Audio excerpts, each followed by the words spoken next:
Tuning into the podcast, killing everybody, taking dog tags. Dog, this is awesome. It's Optimus Prime and your quadrant and talking to you. Got that? I was in a mind when I crafted this. The dungeon master's wrath with a dash of sick. I dash like Sonic Mad, not a pacifist, but pacifist the tracks when I'm rapping, kids. We the last of us, the master race. Take him with a master hand, it's cancerous. I hit him with the master sword, and sure I make an eye sword, but I wonder how 4 guys make a Triforce.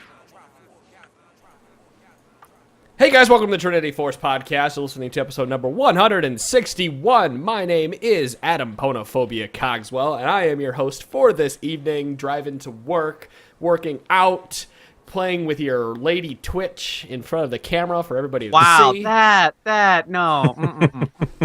No. Everyone loves playing with their lady Twitch.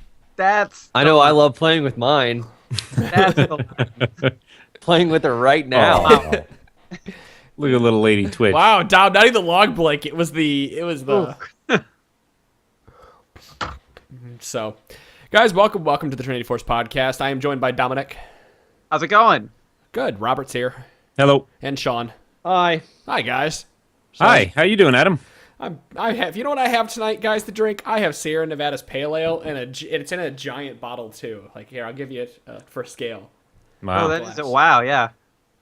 I for those not listening, I held up a pint glass, and my bottle of Sierra Nevada is larger than my pint glass. Is that like a 40 or something? 22, I think. Yeah, something like that. I got, I'm drinking Finnegan's Irish Amber, because, if I'm going to drink beer, I might as well save the world while I'm at it. Yeah. 100% of profits go to feeding the hungry. Okay, well. That's pretty cool. Wow. Well, you ever hear the song Finnegan's Wake? Dropkick Murphys? I don't. I know the band. Heard Good some song. of their stuff. I don't know that song offhand. Is that a deep cut, as they'd say on the radio? Well, no, it's Finnegan's Wake. It's just a good song. It's anything that is not Sweet Child And of Drink Mine, Better. Welcome to the Jungle, or Thunderstruck is a deep cut, according to the radio. So. Well, yeah, but so Come on, that was funny. God, I'm funny. Pat myself on that one. Damn it. All right, guys, quick news for this week. Don't forget to go sign up May 22nd. So you guys have, what is that, 1 week? That's next Thursday. So this is the second to last podcast you'll hear before we have the T-Force tournament with Victorious Gaming. Sorry. I gotta interrupt. Like, I love that we are doing the video here because now I get to see you thinking through this and just like your entire thought process. It's hilarious. It's here. not easy because I don't actually have the notes up in front of me yet. Now I do, but I was trying to do it off the top of my head and it wasn't working. So anyway, tinyurl.com/T-Force tournament. Go type that in. Go sign up for the tournament. You guys can win. It was like 3,200 in RP and a tournament rise. DeClaude will be playing in it for sure. Right, DeClaude? Yep. Sure am. I have the next day off as well, so I can play all night. So are you sitting? However, no, okay, we're good. The night of the 23rd there's supposed to be a meteor shower due to a comet that's coming by. It's gonna pepper the Earth with the meteors because it's coming by pretty close. So you'll see it by the Big Dipper around 2:00 in the morning in the northeastern hemisphere where I'm at. So. Well, congratulations, you. But we're good. We're good. That's Friday. I thought it was okay, great. Sorry to good. ruin your pepper meteor shower. Hey, Yeah. dude, space is cool, man. Come on. Well, Sean will man. be casting it, I'll be casting it. and Dom will be doing something. I don't know what. Apparently, I'm doing something. I don't. If he doesn't sign up, he's casting, or He's well prepared. he's gonna stand there and look pretty. And I'll be casting do that. with Greg. Yes, you're too handsome to fail. So. Stole that from me, but that's okay. This You're is welcome. an acceptable Not even an aw, use of thanks. that term. Well, No. it's my line. It's just the line from me. What's your motivation, Tom? He didn't listen to you. He just What is it? I'm trying to look for motivation here. Oh, there you are. Asked in the channel for the URL for the tournament, and then turned out I wasn't logged in, and then logging in had a commercial going, so all of a sudden there was like sensory overload going on here, and we're just dragging this news on because of it. I'm sorry. You have but- to ward, have map awareness, be able to protect your ADC. You should have this multitasking down by now, Dom. Come on. Well, speaking of protecting your ADC and all that, maybe we should talk about Braum. We're gonna do that. Okay. Yeah. So Braum came out this week, new champion from the Freljord. He's a did. big, burly, mustached man, He is. and he's overpowered. He's an asshole. He's good. I'm not good with him, but he's good. He's very powerful. That's been the verdict on that so far. So from the Now- support point of view, do you want to talk about him? Yeah. What makes him powerful?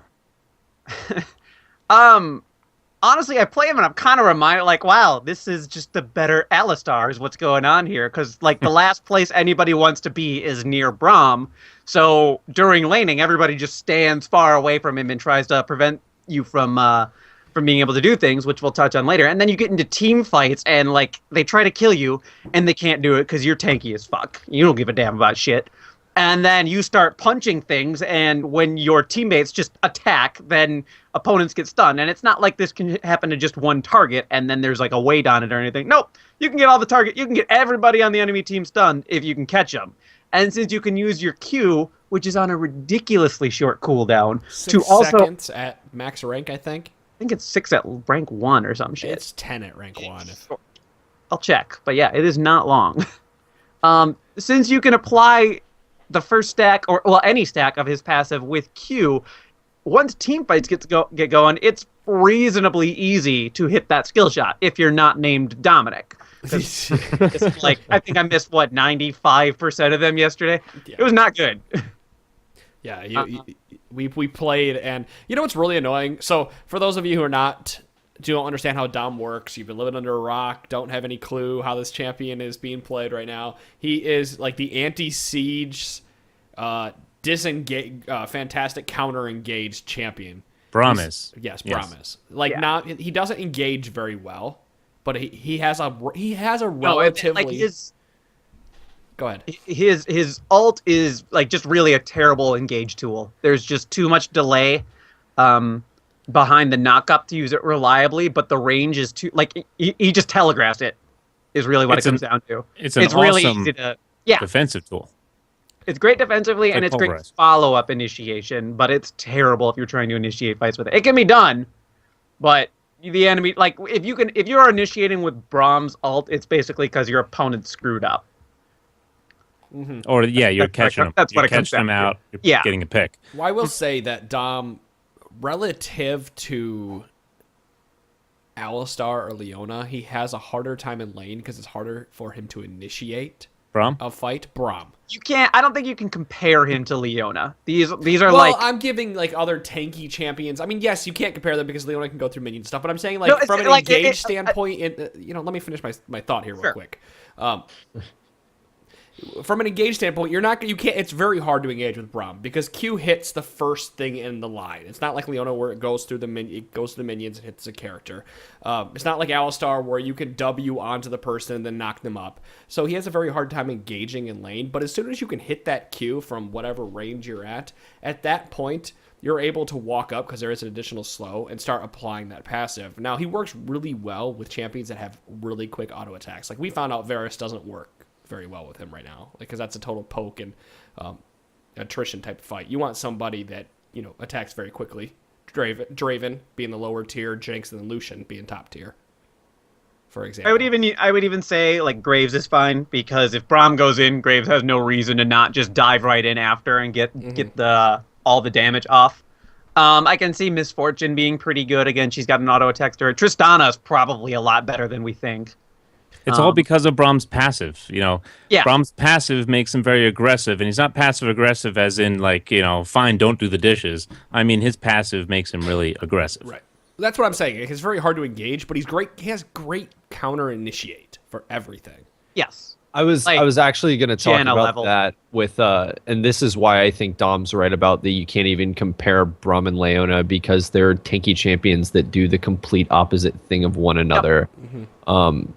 Braum's like, he makes Come you at me. Yeah, he makes you pay for engaging on your AD on his AD carry or himself, whereas Leona's like, oh, you're out of position, or I can make you pay. I'm up in your face. Now, there are some tips for playing against Braum, because you remember his Unbreakable. He'll WE, when you go to engage as a panic. Oh, I'm going to protect my ADC. If you save some kind of displacing CC, like Vayne's Condemn, for example, or Alistar's Headbutt, you can knock him away from the ADC, and you get that small window before he comes hucking his way back to do some damage. So Right. there's a little bit of counterplay in there, but you got to learn it, and he's fresh out, so people are going to learn it as they play. I think we came up with the idea that Morgana was one of the best counterplays to Braum right now. That was a difficult lane. And I mean, part of it really is just Black Shield is so good at saving From a somebody stun or from a anything. stun, and it's not the Leona situation where you can where like Leona can dive in and then bait out the Black Shield and then just stun the other target, because Braum actually has to apply it. And so whether you're just doing it with auto attacks or you do it through Q, you still have to do extra work to get that stun off, and Morgana has all the tools to prevent that, because between Black Shield and then binding, like, they're getting away. That's the reality of the It doesn't situation. apply, right? Yeah. Um Yeah, that can work. But she seemed like the top candidate. I mean, honestly, you could probably play Leona into Braum pretty well and just have two people trying to do the exact same thing to each other. I do. 'Cause, I feel like, like it's the same thing when you're you not go gonna kill against, her. When you go against Leona or Alistar, you play like a mage, Karma, Zyra, Lulu, whatever it may be. Somebody that can poke Braum down quite a bit while he's in lane. Because, yeah, like I said, he has a little bit of a tough time in the lane. But he's much more of a team fighter than he is a lane bully. Think of his Q like Morgana's Q. If it hits you, you're probably going to get stunned. You're probably going to take a lot of damage. So try not to get hit by I don't know, the Q. during laning, that fourth hit can be surprisingly difficult to get. It's a 3 auto attack rule, really. Yeah. Oh, yeah. I mean, and that's between two people. It can be really difficult to get that fourth auto attack off. That which I'm initial glad it's slow 4, but means that green can light. help. But I mean, even last night, Adam, how many times did you flash trying to get that fourth hit? Because that would have gotten us a kill. Well, I'm It back. gets us a kill for I'm sure, back. Watching you do your thing, but I can't stand in front of the minions, or I'm gonna eat something. So, but you can, because you're Braum and you can stand behind me, or stand in front of me, or stand behind, whatever the fuck the move's called. Yeah. I mean, and granted that I'm working from a small sample here, it might. I don't think his laning is what's particularly overpowered. It's everything that he's doing after laning. Because for a champion with such strong disengage abilities and just sort of defensive qualities, he has incredible presence during team fights. Right. Because no matter what you do, you are able to keep contributing just by auto attacking, and that has considerable value. Compared to someone like Alistar, who, once all of his abilities are down, you're basically trying to heal so that you can keep you're basically just trying to keep trample up until your cooldowns are ready to go. Adam, do you also want to touch on like how much damage that he actually blocks? Because I know when you were there. all right. I thought you had something to say, so I wasn't gonna interrupt you, but Gotcha. And do we want to touch on his passive stealing kills too? maybe. Yeah. No, So so I know for a fact that any of the kills that I got when we've been playing together, I took them like legitimately. It wasn't my passive stealing them on my I am behalf. still under that camp where that one kill that I yelled was because my auto passive. attack gave it to you. But we can argue about this for days. But so I want to talk about how much damage you can actually soak up. So the difference between like Yasuo and Windwall and Braum is that Braum can move around when he has his shield activated in front of him. And so we played against a Yasuo Braum lane, and I was Twitch. I did nothing in team fights. I felt like I shouldn't have even been in that game. Yasuo Braum. Comp. Not lane, comp. Comp, sorry. Yeah. Sorry, comp. Yes.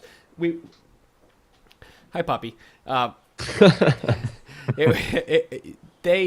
example, we were down at middle turret, and Braum stood on one side of the turret, Windwall was on the other, and they engaged the fight, and I could only hit like Braum, but he was soaking up so much damage because of all the extra armor and reduced damage he takes when he has his shield up, that everything I was doing was nullified completely.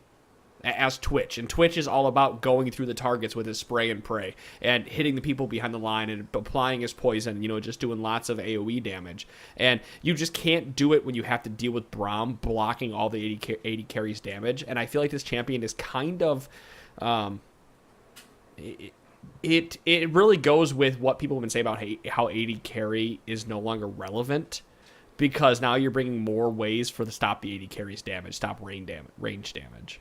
Boy, looking at Unbreakable, which it's a strong ability. I think the real issue with it is the mana cost. It costs nothing. 30 at rank 1, 50 at rank 5. That is nothing. You can always use cooldown's that not ability. too bad either. And it starts at considering, 18, gets down to 10. Yeah. You're gonna have CDR because you're a support. Considering something like Blitz Pull, which I realize is not, they're not really in the same category, but Blitz Pull costs 150 mana right now, going down to 104.8 to 50 mana. You're still getting 3 ease off compared to the 1 pull. Or you could even talk about any of Alistar's abilities other than Are Triumphant they Roar. 80 mana a piece or something? Yeah. Oh god, no. It's like 80 and they're 100. insane. Now, here's the thing that's better about Yasuo's wind wall. Sure, it can't move, but it's there. You got Braum put up his E. You get a blitz around the corner, yank him out of there, and your Twitch is shooting freely. You know, you can move him. You can move that wall with CC. if you He's not have- immune to CC Well, in you any way, can, shape, or but- form. If you have a displacement, you can. But the thing Right. is, on the flip side of that, if you don't have any displacement, he can move around and block everything. If they're picking a Braum Yasuo combo, you should probably try to pick to handle that. Here's how I feel that people are going to pick this, though, especially in the LCS. It was a blind pick game for what that's Well, worth. yeah, it Right. was. Yeah, that But was I one feel where, like yeah. when he goes in the LCS, we're still like 3 weeks out for him, 3 or 4 weeks out before we see him in the LCS. But much like people bait the Nidalee pick to get the Yasuo, because Yasuo completely counters Nidalee, they're going to do the same thing with Braum. And they're going to wait to pick that Braum until the end, because they're going to try to bait out something like a Thresh or a Leona to get that Braum in that fight. So, they have Nidalee, now we can pick Yasuo Braum and completely nullify all this poke you have. I feel like Braum isn't going to be a must-picker ban yet. I mean, the pros might prove me wrong with the way they play him, but he definitely has his place, and he's definitely very powerful in solo queue right now. He's the counter poke king. Like, that's what it comes down to. Yeah, if See, you're I going think for a we're- poke comp, ban Braum. Yeah. I think we're gonna see bad. a lot of him just because Thresh is such a popular champion, and Braum just seems to me like a great pick into Thresh. Haven't played the matchup yet. Haven't seen anybody play it at all. But based on my understanding of the two champions, I don't know why you wouldn't want to play him into Thresh. Well, this comes back to the thing that we talked about. I mean, I where play Alistar into Thresh. I love doing that. It sucks playing Braum- anybody into Thresh, but for Braum, I guess it sucks a little less. Braum just feels like an anti-engaged champ for specifically the issues of so many Leonas and Threshes being picked anyway. So So Braum takes the CC, whatever it is, the first CC it hits. So if Morgana Binding hits, so that means he will take the flay, and the person behind him will not take the flay, correct? No, If- Flay's not a projectile. So it's, both it's will only take the flay. projectile abilities. Projectiles will stop, but things like Flay, if Thresh is next to Braum, and the Flay's not that big of a range, but if your Braum and ADC are clubbed together, Braum's in front, he's got Unbreakable on, He's gonna Thresh eat uses the Thresh. Flay, the Flay is going to affect both of them. Right. But the damage will be reduced. I'm just thinking. Not that Braum- it matters, because Thresh is standing by Braum at that point, Well, and that's not a place you want to be. The reason I bring this Exactly. up is because while Braum, fantastic pick into Thresh, I agree. It's going to be one of those you have to have amazing reactions. Oh, yeah. To get to it, because The you have death to stand sentence is behind always a any. surprise pick. It's like, oh, crap, my ADC just got death sentenced. Maybe as he's being yanked for the second grab, that's when you jump on him and Thresh does his death sentence double Q to get back into you. What's going to happen? Is he going to fly through Braum in between the two of you? Or, I don't know. I haven't seen it happen, but still, at least you're there. Preventing the ADC from doing damage while Thresh is like, I got you. Right. and applying that passive Yeah, immediately. exactly. Yep. So, it is. That's just it. Like, it that's still my thing. works. It's like if Thresh engages, whether it's the marksman or on Braum, like, you did Braum a favor because now he can get to Thresh. Now And he what can- Thresh, I mean, Well, They're I mean, gonna have to you're, work to you're get out of gonna, there. you're gonna get to Right. apply the passive right away because he's going right into you anyway. That's bad news bears for Thresh regardless. don't get me wrong, like, it's a trade situation. Let's not discount the Right. fact that Thresh has a marksman on his team. And Thresh is But- tanky, and but But the even with marksman will even likely be just- shooting Braum. And Braum he's granting a bunch of resistances that the opponent marksman doesn't get. And that's something we got to, because at the early levels, even just with one rank of it, 20 bonus armor and MR is a huge number. Yeah, the more I think about it, the more I realize how much better the Braum pick is than the Thresh. Like, I didn't think it was bad, but it's just better the more I think about it, because as soon as you throw up that wall and that E, now your AD carry is free to do damage, while the enemy AD carry can't make it Has through. to target the support. Yeah. So it's pretty much a trade-off. Your ADC is targeting that Thresh who's in his face. The enemy ADC has to target Braum because you got the shield up, and Braum's taking a lot less damage, so Thresh is going A to lot pop. less It's going to get damage. stunned. And it's probably going to go badly, but that's why you have to bait out the little jump to stand behind me. You gotta play smart against Braum. You can do it. There is counterplay. You just need to learn it. Guys, go ahead and move it on to So- something else. I have to. Braum is awesome though. He does bring a lot, and he's very fun. To play. And let's be clear, I'm very confident they're going to be nerfing this champion. I kind of crunched the numbers, and he can deal a pretty considerable amount of damage just through Winter's Bite and concussive blows once he gets to, level 18. That being said, too, when we played against him and whoever was on the enemy team that was playing him out of the top lane Braum got shit on. Oh, yeah, that early didn't, game, he doesn't do that anything. didn't matter at all when it came to team fighting because he just nullified so much damage by the end of the game that they had between his CC, his ult knockup, Yasuo, and everything else that was going on. That was a nightmare comp to play against. I mean, and the other side of it is He's Braum better is support, much so better. good at... For a guy without heals, he is so good at keeping other people alive that you really can just win fights of attrition by having Braum. I mean, we did it, the game where DeClaude was Diana. Like, they tried so hard to kill DeClaude, and all I did was just keep propping him up with everything that I had to go. And we ended up winning that fight just because they couldn't get the job done, and we expended barely anything basically it was my abilities got expended to keep DeClaude alive, and that let everybody else clean up. Right. Yeah, as long as he's in the team fights, and things can happen. You get picked or whatever. Braum's not there. Braum gets caught out warding, and everybody dogpiles and kills him. Blah, just like any other support. But if it's in a matched, 5v5 scenario, you're not going to poke down the team with the Braum, most likely, and he's gonna. I don't know. He is so good at defending. It's a different dynamic. I was about to say, if you're he's going to so poke good at down, defending. you better have some really creative angles because that shit ain't going to work from straight However, up. here's another thing.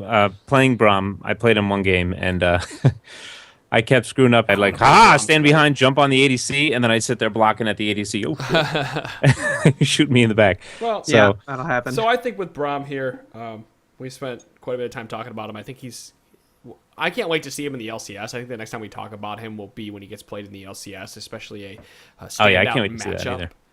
I do know going forward that as the Trinity Force proper, we are going to pick specific champions that get played in the LCS and talk about them, how they're being played in the LCS, and how you can emulate that for solo queue or how you can emulate that for your team games. Since the LCS rundown is not able to do that because they have to spend so much time talking about the matchups Just and covering the everything. matches, and By the way, there's a new. Oh, they'll probably mention it. What's that? There's a fantasy. ESL's doing a fantasy team. No, if you go ahead and shout it out if you want. Are you part of it? Yeah, I made a team. ESL.com/fantasy league, whatever. But it's ESL Fantasy League, I need to make and one. it's you make a team, and you Honestly, start with. I would probably. Points. Okay, so you get to pick 5 people on your team, and then you do it But based on what their stats are. It's over not. the season. It's not a draft. You just pick them, but you Right. have money, and each player is worth a certain amount of money, so you can't get all the superstars in every So can role. I do like Dyrus, Double Lift, Link? Try it. Something like that. I don't know. That would It actually depends not on what you be can a afford. bet. I mean, it depends on what everybody is. Sure, worth. So then I would pick up I something mean, like the basic idea is you look at the talent pool and you think, okay, this role is really weak, so I better just either, it's either you're going to consider it dead weight or you fork over a lot of money for a superstar in that role. Whereas, mid lane might have a lot of sleepers in there because, I would probably not pick any like bigs. I mean, like Dyrus would probably be the only superstar I pick because he's Dyrus so or consistent. Balls are the only, That's the people that thing. you're looking at for top lane, really. Right. Well, I'm just except, thinking of consistent people, not got people that are Westress. making. Who the hell is LMQ's top laner? I forget. I don't know any one of LMQ's names. Ackerman. Ackerman's kind of a big question mark going into it. Sure. But anyway, but it's also, that's probably it's pretty also rundown. NA and EU. It's Right. both regions. Right. It is, yeah. It's combined, so it's the LCS in general. How your fantasy team does. Mine is called might DeClaude but Deadly. You can DeClaude find it but on there. Yep. I tried I to hate pick fantasy. some. I hate fantasy name because every team name is a pun. Really? Mine's just gonna be my password is taco. I'm just like, eat a dick. Mine's Dom Nom's Cookie Convoy. Oh, god damn it. Uh, Yeah, it's ESL, Anyway. right? That's where you can go find it. yeah, ESL. something or other. So it's actually it's fantasy.eslgaming.com. All right, well, I'm AFK while I take care of this. Got my cell phone out. You can do it after the podcast, Nope, dagnabbit. doing it now. All right, guys. We're going to move into listener questions now because we talked about Braum. There is a patch 4.8 forecast out, but I don't think anybody has looked at it on the podcast yet. Maybe between probably Dom, maybe. I looked at it. Is that what I Booby- glanced at it, but there's been so much reading going on in my life that I couldn't honestly tell you. Some champs are getting tweaked a little bit. I looked at that. Yeah, I apologize to guys if this Summoner icon. podcast is a little funny the next couple ones because GG Chronicle just relaunched as well, and Dom and I are so inundated with GG Chronicle administrative work. They're very frazzled. Yes. But anyway, let's do some listener questions and mailbag questions because definitely still talk about League of Legends and what's going on with Let's do it. What do we got? Volcanic. We're starting with Techie. Volcano Kano Techie. Techie. God, you get it wrong every I time. do it on purpose now, you motherfucker. Are we through his yet? Where? Look at me. Where? Yeah. Okay. Dom, stop highlighting. As a support, what should your mindset be when you're deciding between Amulet, Spell Thief, and Relic Shield? Should you focus on their usefulness early game or the utility they have late game? Understand it's possible to sell one item and buy a different one, but you lose some gold in doing that. Early Okay, game. first off, don't ever worry about losing that gold because swapping from Relic Shield to the ancient coin so you get the talisman is incredibly useful if your team comp needs that extra speed boost and everything. Don't ever discount how much your team can gain just by swapping that. You're doing it for early. That's what you what? pick. You pick was that? based on early game. And your first pick is based on the early game, pretty much what you're saying. Yeah, like if you're not planning for a mage or a poke heavy champion, you definitely want to give a hard look to the spell thieves items just because that's a lot of extra damage and frankly early pushing power. A lot of people kind of discount the extra damage that spell thieves applies to turrets, but if you're doing like a lane swap or something, or you just want to poke the shit out of people, that extra damage is great. And turret pushes. yeah. Don't forget the turret Mage pushes support. for the Just said that. I Did you? literally just said that. I missed it. I wasn't listening. Get off I your was, phone. Stop building your team. No, I I blame turned it on on my the phone. I GG was Chronicle listening. launch. It is. I'm frazzled. I can't listen. But I like the Relic Shield when you're kind of an all-in engage kind of champion that needs that extra defensive stat, like So Braum. what's been annoying me Leona. about Relic Shield lately is the lack of regen on it. Targons starting to- gives you I- some. It does. No, once you get to Targons, it's fine. Then I really like the item, but I'm a guy who doesn't necessarily like to upgrade to the second tier item on my first trip back to base because if I can get a Sightstone, that for me personally is so much more useful. But if I go back to base and I don't upgrade to my Relic Shield to Tarkons, I really feel like I have set myself behind because I don't, it's not a substantial amount of health anymore, and I don't have the regen that's going to help me stay in lane. See, I play so aggressive now that I don't even pick up. If I'm playing someone like Leona, I start Ruby Crystal. I don't start Relic Shield or any of that because I like to stand off to the side. But I go in so often that extra 50 life, is it? No, 75 life. Something like that. Yeah, because it's 150 and 75. So, But even that, I mean, it's 75 on the Relic Shield. no, it's 150 life on Ruby Crystal. Right. Oh, so 100, it's got 75 okay, yeah. more. Yeah. And I'm in the same boat as you, where I like that extra vision. So even if we walk out of lane without any kills, I have my Sightstone right away. And usually, 8 times out of 10, 7 times out of 10, I can go back and also pick up one of the items that allows me to gain gold. And usually at that point, it's the ancient coin that I'll pick up, just to allow that passive mana regen and passive gold because of how quickly we go in. I was about to say, I still love Ancient Coin over all the other ones because it's the most. I don't It's have the to do comfort pick. anything and still get money from. It's funny money, that this question came up because I was actually just telling Adam that Braum is the first support I've ever played where I want to be able to have both Talisman of Ascension and Face of the Mountain. I really like both of those items on him, and it's just been very difficult for me to decide which one I want by the end of the game. I've been trending towards Relic Shield, but part of that's been because historically I haven't been buying that item, and I kind of really want to put it through its paces right now and see sort of find its what it can place. do. Yeah, and And it starts with I'll getting admit that that Targons on first back. Yeah, I'll admit that I had underestimated that item. Not underestimated, undervalued it just from a personal standpoint. Understand that you can make the most money with it. I just didn't care because I thought the talisman active was so good that there was no reason to get it. I've gone a number of solo queue games in this last week. I gained 70 points, and I think maybe one of those games I bought something that gave me gold throughout the course of the game. Like usually I go Sightstone into boots into You whatever. played 7 where you were a support? Yeah, I pretty much play support in solo queue. Other than Annie, I play Morgana now because Morgana is so there you go. easy. Of course you play Morgana now. I play Morgana and Leona in solo queue unless I'm playing top lane. Unless I just tell them I said I would rather I can do top or support. I prefer support. Put me wherever. So, but yeah, I'm like I was at 90 points until I lost one game, and I had gone like a 4 or 5 game win streak to get that high, and I was playing only Morgana. And I'd start, but with her I do start the Spell Thieves. Spell Yeah, Thieves, yeah. she's the only champion that can throw the Koreans off kilter a little bit. It was the And the Chinese. Chinese. It was The Chinese not the hate- Koreans, Chinese. it was Chinese hate Chinese, playing yeah. against The Morgana. Chinese, exactly. Yeah, because it was IEM where they had said we don't feel like Morgana's a good support because her Q is too slow, and then it was like Surprised the hell out SK of showed them, yeah, it's Oh, not I that think it slow. was- C9 was it? What was it? Lemonade. It's either C9 or Fnatic or both of them. I think it was Fnatic. Yeah. Yeah, because C9 played Zyra, It was Fnatic. Okay. Infinite. Yeah. So and the Chinese had forgotten about Zyra. so Yellow Star was like, yeah, here comes Morg binding. Oh look, I hit it because the box is like this big. It's big. It's slow, but it's a big hitbox.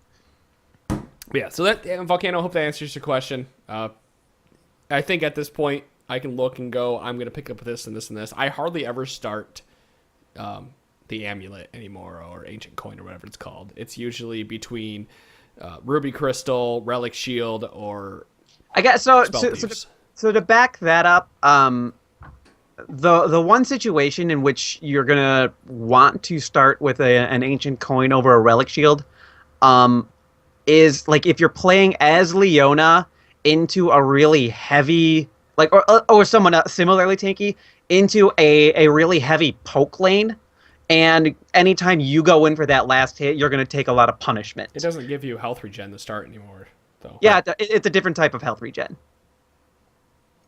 I thought it only gave mana regen to start now. No, it's a different type of health regen, I believe. I can double check, but it's not even that. It's that you are if you start out with the relic shield, you have a much more difficult time To get your gold, you got to getting do your something. gold income coming in. It gives no health. It's 3 mana regeneration, and that's it. It is 3 mana regeneration and being near a minion, granting the killing blow. Oh, grants 2 golden health. That's what it is. Okay. Right. It's a different kind of health regen. Yeah. I forget about that because honestly, I don't really notice it as much as. But try Adam's way, Volcano Techie, with the Ruby Crystal start if you like playing the aggressive supports, because it's like 2 relic shields for pretty much what it is without the gold gain. So as long as you hang out there, and then you're only 400 away from the side zone. 400 flat. You're Okay. a lane. You're So. You're And getting that assist vision, display. getting that, And that's a big that spike for vision support. item is, getting that early is important. Yep. So try it out. Why does Volcano Techie have like 7 questions? And Because we he's did the man. We asked for questions. He call, helped us out. and Good he for him. stepped up. oh, I do want to point something out real quick while I'm here. If you have sent something in or messaged me or emailed me and said why hasn't my question been answered, more than likely it is one because we have a lot of questions. Two, but more importantly is if you sent a question in asking why is this champion not viable, it's because we can't get to those on the podcast, but we are going to answer them. So if you send those questions in, please continue to send them. We'll either answer them by email or a supplement podcast when we can get around to doing that. So with that said, I'm going to move on to this next question. I just wanted to cover that really quickly because I know some people have asked me. Dom sent some really well-written responses and emails, so I- they're better than what we say I guess here. I guess a quick apologize to anybody who gets an email from me because they long. I send emails, but I You get don't your send money's them to the worth, rest so. of the staff. I just say, I'm going to respond to this, don't worry, and then I don't Yep. show you my response. Oh, VG Vampire is the next one, right? VG Vampire. That's right. At first one game. point, the Sona and Zyra picks were not smart because of Leona-style all-in champions. With the boosted gold from Season 4, I see a lot of carry champs being picked for support. Examples include LeBlanc, full AP Lulu, full AP Soraka. Do you think carry support is what Riot intended, or did they overboost the high AP supports? Did this come in like the beginning of Season 4, or... No, this Sounds is like relatively recent. Oh, Because to me, and no offense to VG it's reminiscent Vampire, of. but this sounds like a low elo strategy that you're seeing, where people are trying to play carry sports because they learned they got extra gold. Because I don't see LeBlanc's full AP Lulus and full AP Sorakas. On the bottom lane. I don't either. I will say that I have seen a couple like higher AP build Sonas, and I build like high AP on Morgana, but that's I was after about to we're say ahead. I still see Annie's coming in there. High AP on Morgana, Annie, and Zyra if you can get ahead early. But for the most part, I see people running the usual support style stuff unless the support is the person snowballing the game, and then they just kind of like, I deserve this, so I'm going to kill you. Lulu is still very strong. In the They're all support lane. strong. All these that he listed. Yeah, for sure and are it's strong. and I think they're a little better because of the changes between Season 3 and Season 4. And he might also be seeing this from the perspective too. More people at lower or the middle elo sort of areas might be playing this just due to the success of like full AP, like Soraka and Lulu being played mid all the time now. Right. And Riot's even brought it up that Soraka is a pain in the ass when she's built full AP, and they need to do something to resolve that. But this sounds like a lower elo issue to me than anything else, though. It's not to take away from your question. I mean, it's kind of a case of like what we always say in this type of situation. It's a shock value pick is what it becomes then. Yeah. Like if you run into support LeBlanc, you probably lose to support LeBlanc because you don't know how to deal with that extra killing power in your lane. Like that was the last thing you expected, and you picked Lulu or some shit thinking you were going to be up against Leona. And you don't realize that LeBlanc hits a power spike at like level 4, for example, Yeah. and level 6. I was about to say, if somebody picks support LeBlanc and you die a lot up to level 6, that's kind of on you and like she's not going to have the money to just straight up rush a bunch of AP items to blow you up after that level 6 point anyway. I mean, in that situation, if you run into LeBlanc support, honestly, the best thing you can do is just not die. Even if that means you kind of give up a little bit of CS and you really ease off the gas and play passively, that's fine, because the longer the game goes on, the less useful that LeBlanc is. Because LeBlanc will never be able to murder somebody. She's not getting money if she's not murdering people early. That is exactly it. She's getting more than she was last season. Yeah, she is. But even still, the it's not issue enough. with LeBlanc is she needs quite a bit of money to be able to start to do anything within to the mid to game. do things LeBlanc does. If you so I want to point out, sorry to Claude, that if you're playing against LeBlanc or full AP, it is okay to give up 10, 15 CS if it means you don't die, going off of Dom's point here. It's okay to stand back. You're not going to give up that much, more than likely. You might lose 1 or 2 per wave, which will, equal up. But it's better to give that up than it is to die and feed them 300 gold. That's sound advice for any lane, any situation. If you think, I can just sneak in their last hit, but they have all their cooldowns and there's a possibility they could rape you, And don't do it. Honestly, go ahead, John. There's another piece to this too. LeBlanc runs out of mana pretty quickly and has a hard time getting it back. If she has mana, or is it like half mana, you can just sit back, farm as safely as possible, and wait for her to waste mana. And if she's down to like a fourth or less than that, she isn't going to do anything without dying. Dude, See, the thing I was going to say is the key in this type of situation is making sure you don't fall too far behind on the experience side of things.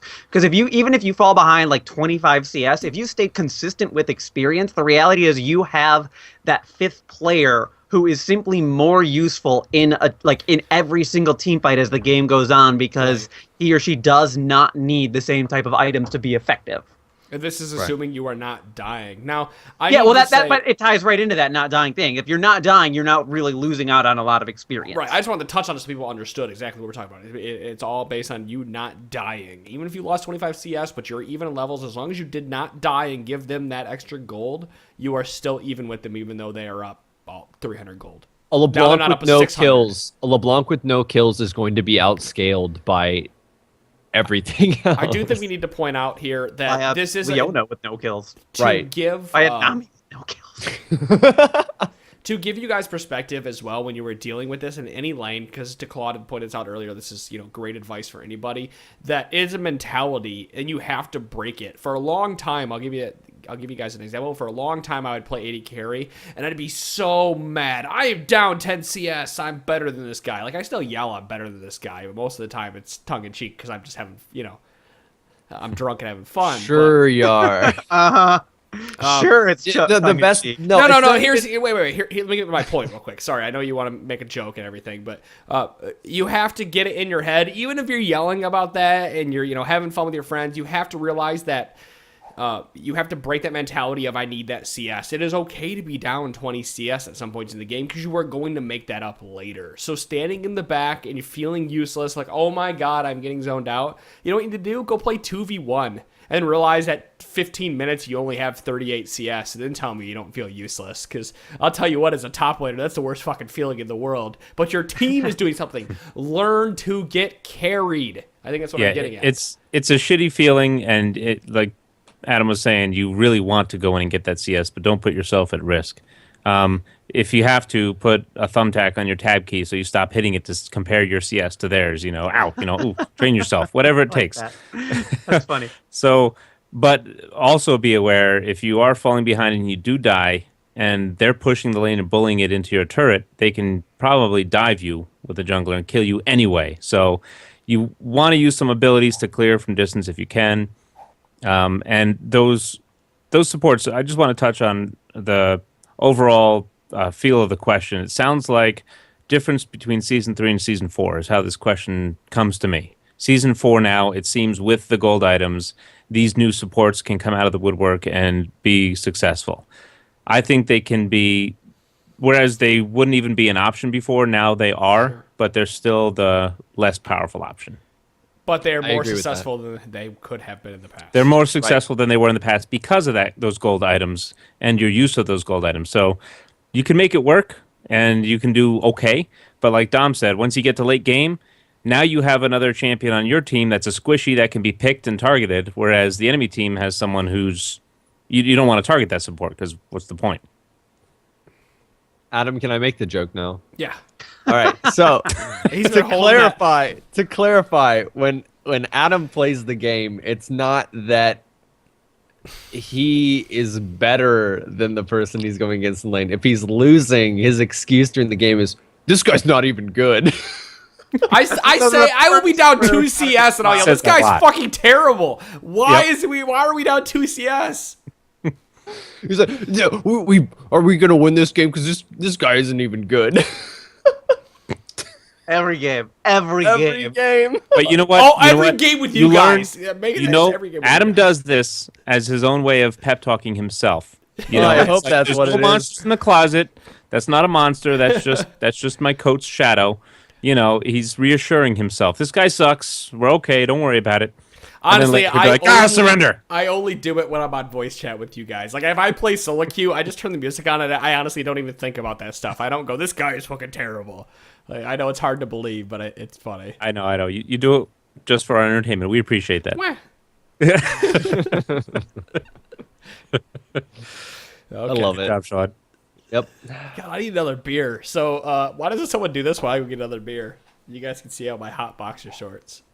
Yeah, okay. Rick writes, can you give some advice for dealing with uncommon champs? For example, I'm used to laning against Caitlyn and Vayne, but I run into trouble when I face Quinn, and it seems like the Quinn players are always great. Well, that's probably true, unless somehow I got stuck playing Marksman, because then I picked Quinn. But yeah, I mean, odds are good, like, if you run into Quinn or Poppy probably Galio, shit like that. You're running up against a player who knows exactly what to do with that champion in every circumstance, and they are going to make your life hell. I was Just know going how to they say work. about that's exactly it. About this more than anything, it might not even be that the Quinn player is always that great. The thing is, they're probably way more comfortable playing Quinn than you are comfortable playing against a Quinn. So they understand exactly what they have to do, and because you're not used to playing against it, they're going to punish you for it. The best thing you can do is basically just learn what every other champ does, that or even if you know you're going to go up against something like this, go and take a refresher, go look up what all their abilities do. Know that, hey, Quinn has a blind, so you don't get baited into going in and then your AD carry, or if you're playing AD carry, Right. gets blinded and then dies to it. It's one of those things that just a better general understanding of what the champion is going to do is going to help you out significantly in lane. A lot of times with those sort of things, you're going to pay just due to the fact that you don't know how to deal with them. And it's going to make the person seem better than they are. I can attest to being in the Quinn player's shoes, so to speak here. I mean, I'm an Alistar player. And nobody, like, if you look at his LOL King stats and any of that type of stuff, nobody in their right mind should be playing Alistar because he, on paper, looks like a bad champion and everything. And yet I get away with a lot of bullshit because I know pretty much exactly what to do with him in most situations because I just love playing that champion. So yeah, people are going to underestimate you, and you get to do a lot of ridiculous things because of that. Yep. So just play like you normally would, but know how the champion plays. Like for Vayne, you said you're used to Vayne and Kate. You hear that little noise. She's prepping up that other thing back away, so she has to use it to CS, and then you can go in.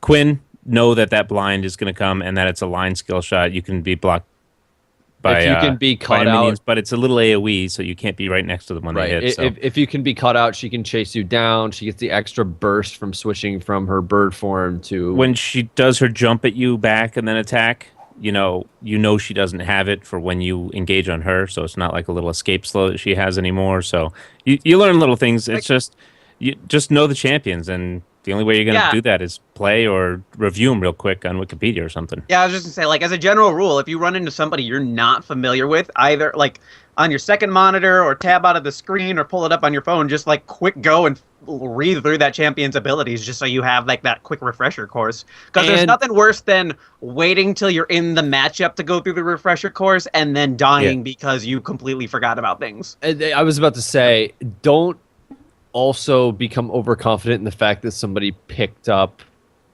a champion that you consider to be bad. Whenever I run into a weird champion, I just assume that player really knows what the hell he or she is doing. That's the perfect way to go into it. I mean, it was like we talked about it in season 3. Adam and I played a game together, and we had this jungler say he wanted to play Kha'Zix, and Adam immediately started bitching about it and didn't want it. And Kha'Zix, at the time, nobody was playing Kha'Zix at all, let alone in the jungle. And Adam immediately started bitching about him. I'm like, just let him do what he wants. Bitching in voice chat. Bitching in voice chat. He didn't bitch in game. I'm like, let him do what he wants. It's his. Punching bag this game. We're asking him to play jungle. He didn't want to do that, so he's doing Kha'Zix. Just let him do his thing, and he just tore it up. Like he wrecked shit. It was great. It's the same thing. Like a lot of people will complain when a Fiora gets picked. I'm like, all right.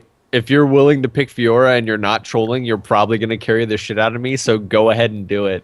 And the not trolling is, I guess, the big qualifier there, Right. but I try to assume the best out of my teammates. Just play with Wrecker a couple games, and you'll get used to it. He played Braum jungle in a ranked game today, and I told him if he carried the game and we won, I'd buy him a mystery skin. We lost. Spoiler alert. Not because of Braum. Alert. It wasn't because of the Braum. Braum actually did fairly well for low elo out of the jungle. Our Lux, like you look at the damage charts that plays Rise, I did like 3 times the amount of damage our Lux did because she couldn't hit a skill shot. This has to be said I've been too. there, okay? I've been there. Record did say that he's gonna play Braum out of the jungle until everybody starts banning Braum out. I'm at the point He where said that. whatever Record does, let him do it because I don't care. Because Because he legit- does it well. I can't believe it He'll just- buy 3 Athenes, which makes no That sense, and kick Pass. It's this long to get to that point. I've been at that point with Wrecker since the first time I played with him. No, Yeah, he'll play Zach, and all of a sudden there's no reason you should be engaging, and then he'll go into his slingshot. I'm engaging. Go in. And you're like, oh shit. Like, okay, so this next question comes from Neuro Razor, and I think I can answer this because I've been playing low elo solo queue on my Smurf recently. He goes, do you think it's effective to try to emulate pro play, or should you dumb down your play to try and counter the specific elo that you are in? Should you use the champion builds plays that you see in the LCS, or should would one be better off using champs that seem to only be seen in lower tiers? Here's my answer to this. Use what you are comfortable playing with. Do not follow pro players' builds, guide. I mean, well, okay, you can follow builds, whatever. Don't follow pro players' movements. Don't follow pro players' decision-making, for example. Stick to the very basics that you know and try to improve on those basics. The number one thing I've learned from playing in Bronze and Silver after being in Platinum for a whole season is that just basic mechanics win the game in Bronze and Silver. I have carried so many games by having better mechanics in lane than I have fancily roaming and flashing over walls and taking turrets and funny angles. I don't know, just throwing out random shit that I can think of, or taking dragons at 2 minutes. Like, doing don't do things Insect does. Yeah, don't try to insect. Don't play Lee Sin and try to insect because you think it looks really cool and flashy. He does it because he has. It does look cool. I love that you bring that up because there's so many times that I've played with people who think that they're just so great and they go in and try to do a flashy play and they end up dying because maybe 2 or 3 people follow up and not the whole team does. It's one of those things you have to understand the people that you're playing with, and that you need to know whatever level you're playing at what to expect out of other people, because sure, maybe you would be able to get something out of like a crazy engage at a higher level. Hey, you insect somebody into the team at Bronze, but they didn't respond for 15 seconds. You know? Right. Yeah, these pro teams, they play very well as a team. They play very well as a team. They pick champions that complement each other, and they have a plan going in. Doing that in solo queue, there's no one else reacting to the plan. Sure, if you have great, like Adam was saying, if your mechanics are spot on, your basics are amazing, pick whatever champion you enjoy the most, and you'll get out of that low elo. Barring people like Adam on Smurfs who's like, I don't care, I'm on my Smurf. I play Galio jungle. I'm on my Smurf. I pick Kale or Pantheon mid, and I just rape face. I don't even play either of those champions, but my mechanics are so good, and I have such a basic understanding of both those champions that it's not hard to win your lane with them. And that's just how you have to play this game. Pick those champions you're comfortable on. Have an understanding of how to play those champions. That's how DeClaude, you rolled through Silver for a long time with Pantheon, right? And I was about to say, there are some champions that at lower elos are going to be way better at brute force carrying than other champions. You can make stuff happen without doing incredibly flashy plays just because you're playing somebody like Blitzcrank maybe at lower elo, where, hey, your team didn't follow up on you going in to do the insect play with Lee Sin, but you grab somebody into 5 people and they all turn on him because they're bloodthirsty as fuck. Right you're going to get a kill. Bloodthirsty as fuck. They're like, oh, look what fell into our lap. Kill it. Yep. Oh my god, it's right here. There was a buddy of mine a while back. When I was entertaining the idea of playing roles that weren't support. I know, but why? I was like, I should learn how to play Xin Zhao. He's like, no, you don't learn how to play Xin Zhao. You just pick Xin Zhao and then you play Xin Zhao because there's nothing to that champion. Like, you just run at them and they are scared of you. That's how you play Xin Zhao. You W before your Q is Xin Zhao, by the way. Pro tip, W before you Q is Xin Zhao because Q reduces the cooldown, so you get an extra second off a W if you do it. Nice. Ziggs is another one you can play, and Yeah, I played Ziggs a few times. I don't feel like there's a whole lot to that champion. I think Ziggs is kind of funny because he's fantastic because he doesn't take a lot, but to really master him, he does. There's some funny things but that's what I like about that champion. I mean, he does some tricky things, but like you look at Ziggs like, okay, that makes sense. All right, I got this. I understand this champion. Now let's refine it. Yeah, so he's a good one that you don't have to. Your team doesn't have to react. You could 1v5 them, keep them off your turret at Ziggs, and you're doing your job. So if you're a good player and you really like Ziggs, he's another one who can help carry you. So I'd say try him out. And you can steal buffs when you're really down and out. I had one game I was playing with my friend Colby. We were losing. They had just wiped most of us. Only I was up. And I'm like, oh, man, they're going to be on Baron. It was blind, no ward.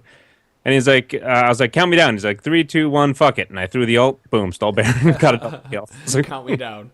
all right. And we won the game. So he's one of those champions who can turn things around by himself. So the key point is the pro players do stuff as a team and they have a plan. So I wouldn't emulate them specifically because that's what they're doing and it's not going to happen in solo queue or at the lower elos. So I would say just find a champion you really like and just do your best to master them while understanding other champions. That way, if you can keep your comfort pick, use the shit out of your comfort pick, especially if you're lower elo anyway. Like, I think there's a lot of value to having non-meta picks kind of like just in your hand, ready to go. And this comes back to the That's kind why of they the yell whole... at me in rank 5s all the time. I'm like, I can play J4 top lane. Let me do it. Well, Nocturne, top turn. This comes back to the whole, hey, we're playing against a Quinn, but we don't know how to play against a Quinn, so every Quinn we play against is amazing. If you're playing at low elo and you are go play Quinn now. incredibly good at top lane Maokai, Quinn Braum. there are probably people that don't know what to do, and you're going to shit all over them. It's really funny. Top tree is my favorite too. I said good. I played top tree back in the day, nice. man. He could blow up an 80 carry. It was hilarious. The running gag right now in my rank 5s team is I can play anything. They're like, well, can you play this? Yeah, absolutely. Just first time, no problem. I can play it. They didn't ask you how well you could play it, though. They just asked you if you could play it. That's a running gag because I've said in the past, I'll play Katarina. I played Katarina top lane as Voyboy was doing it. Never played Katarina in my life. Did fine. Fine, but well, if you like a champion, even if they're played by pros or not, if you like them, play them. Just don't expect your team to react to your plays. Sure. So don't emulate the exact plays. Like, oh my God, I did it. I set him up for you. Why did you kill him? I injected him into the team. If you're going to play somebody like Mordekaiser and you're going to shove the lane all day, don't go like 1 in 15 because people are going to fucking hate you when you deserve rage from that. This is a perfect time for me to bring this up before the end. I said it earlier. I'm going to say it again. When you're playing ranked, learn to get carried. I'm going to go make a League of Legends tip in 7 seconds after this is done with that. Learn to get carried. You are losing your top lane. You are 0-3 and down 50 CS, but there's 3 towers down in the other lanes, and your team is stomping really hard, and you're bitching.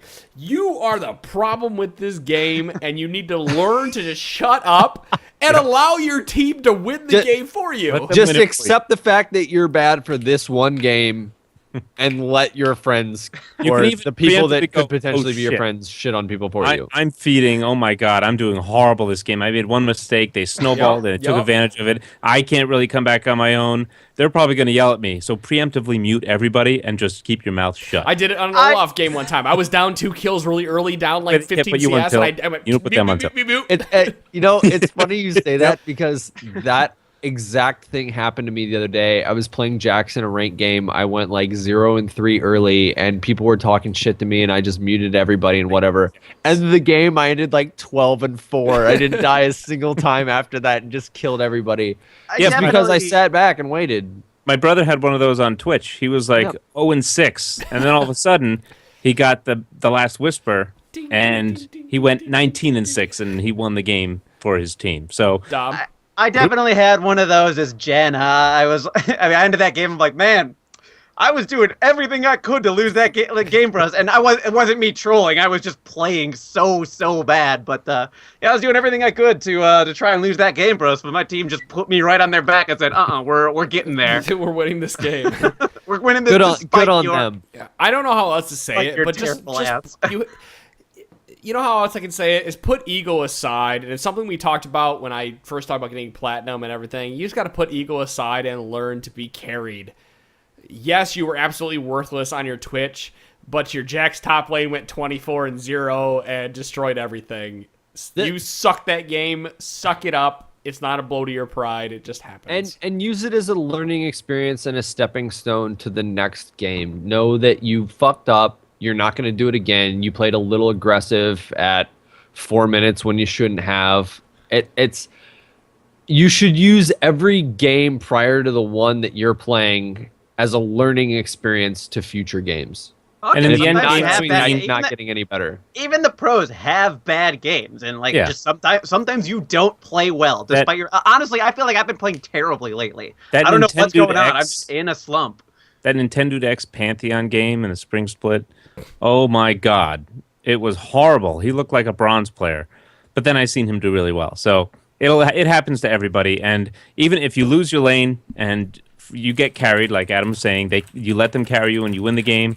In the end game screen, just say "Totes won my lane" and then quit. You know, give him a little something, but Right. you know, So Feel better about yourself. Someone in Twitch chat just said I feel bad for muting them. You can't feel bad for muting somebody. They have no fucking clue you muted them. Like Exactly. I have all chat on, but I've been training myself to not respond to all chat, and I don't pretty much anymore. I don't turn all chat on. It's just funny you say that. I mute people right away because if I have people unmuted and they start talking shit, I know I'm going to be an asshole. So I just you're gonna completely be tempted to type back. I completely remove that from the get-go, especially when I played Declawed. Like, if you're going to be a dick anyway, play with somebody who's not or that will hold you to a higher Why do you standard. guys play Because with me then? Because I don't play with you anyone. anymore. I That's hold you why. because I You're bad hold you to a influence. higher standard. I was supposed to say, I'm playing I've Braum been- right now tonight. This is happening, and someone else is. That's in fine. I'm Kira's just playing this like scene. whenever we Jesus. play games and it's actual rank stuff, I don't let Oh. you do any of the No, it's chat Adam, bullshit you like it's to funny do. that you say that because you and I raged when we play together compared to when I duo with Declawed and Dom.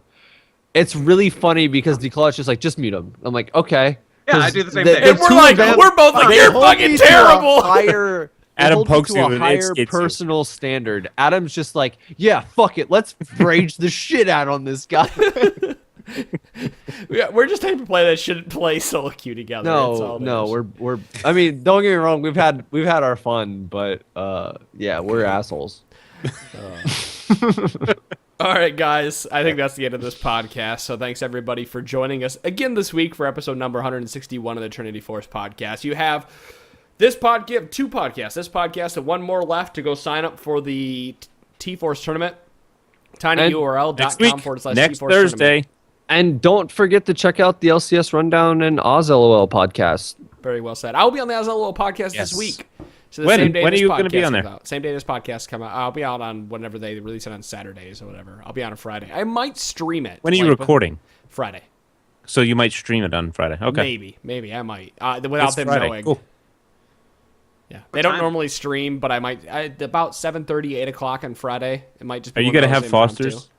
I'm gonna go buy Foster's. AM or PM? PM. Even though it's PM. not from Australia. 7:30 or 8 o'clock p.m. They asked me to that's join. not I had to bad. skip pint Cool. night for it, but I'm gonna join just because I want Adam, those guys it's to- okay. I'll go buy a bunch of beer and drink with you. Will you watch? Yeah, I'll do it. Fuck it. Let's go. All right, I'm gonna buy Foster's just for this. Oh It's yeah. Australian for beer. All right, guys, that's 100 episode number 161 of the podcast. We appreciate you guys all sticking around. We will see you all next week. We love you. Bye. Later.